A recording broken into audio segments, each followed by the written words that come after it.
Whatever may be said in praise of poverty, the fact remains that it is not possible to live a really complete or successful life unless one is rich. No man can rise to his greatest possible height in talent or soul development unless he has plenty of money. For to unfold the soul and to develop talent, he must have many things to use, and he cannot have these things unless he has money to buy them with. A man develops in mind, soul, and body by making use of things, and society is so organized that man must have money in order to become the possessor of things. Therefore, the basis of all advancement for man must be the science of getting rich. The object of all life is development, and everything that lives has an inalienable right to all the development it is capable of attaining.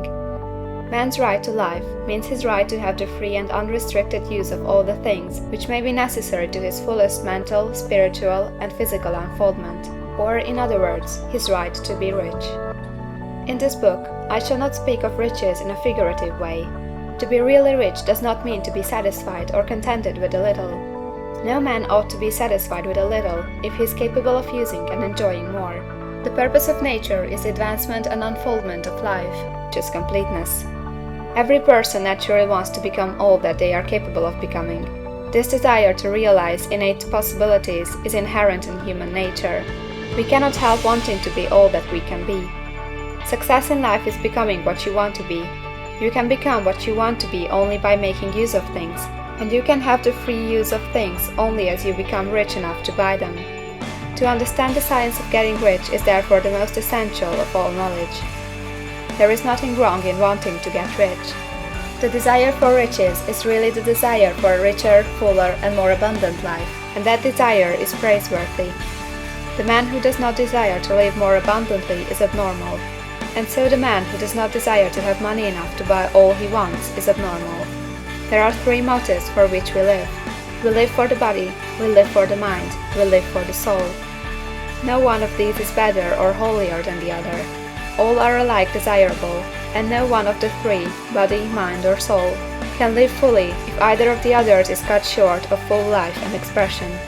It is not right or noble to live only for the soul and deny mind or body, and it is wrong to live for the intellect and deny body or soul.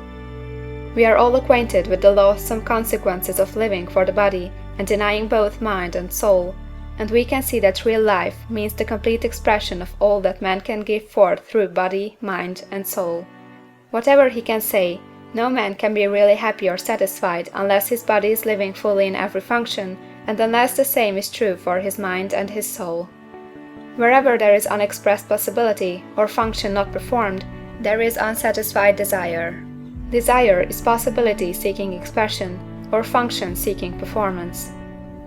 Man cannot live fully in body without good food, comfortable clothing, and warm shelter, and without freedom from excessive toil.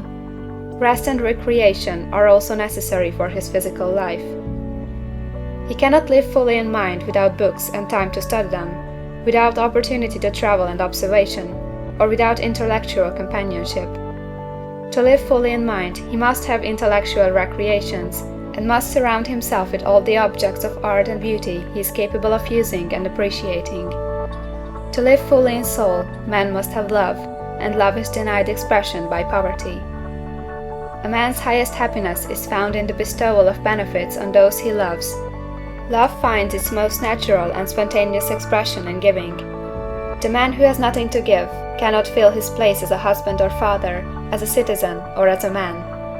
It is in the use of material things that a man finds full life for his body, develops his mind, and unfolds his soul. It is therefore for supreme importance to him that he should be rich. It is perfectly right that you should desire to be rich. If you are a normal man or woman, you cannot help doing so. It is perfectly right that you should give your best attention to the science of getting rich, for it is the noblest and most necessary of all studies. If you neglect this study, you are derelict in your duty to yourself, to God and humanity. For you can render to God and humanity no greater service than to make the most of yourself. End of chapter 1.